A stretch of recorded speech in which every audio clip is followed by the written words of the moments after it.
అందరికీ నమస్కారం.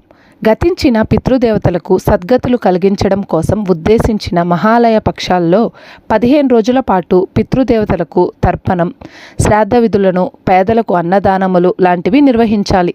శుభకార్యాలకు నిషిద్ధమైన ఈ మహాలయ పక్షాల్లో ఏమి చేయాలి, ఏమి చేయకూడదు అనే విషయాలు ఈ కథనం ద్వారా తెలుసుకుందాం. తెలుగు పంచాంగం ప్రకారం మహాలయ అమావాస్య భాద్రపద మాసంలో చివరి 15 రోజులు అంటే పౌర్ణమి వెళ్ళిన పాడ్యమి మొదలు అమావాస్య వరకు గల రోజులను మహాలయ పక్షమని పేరు.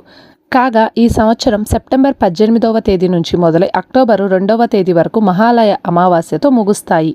అసలు ఈ మహాలయ పక్షాల్లోనే ఎందుకని పితృతర్పణాలు చేయాలి అనే ఒక చిన్న కథ గురించి మనం ఇప్పుడు తెలుసుకుందాం. పురాణాల ప్రకారం దానశీలిగా పేరు పొందిన కర్ణుడికి మరణానంతరం స్వర్గం ప్రాప్తించింది.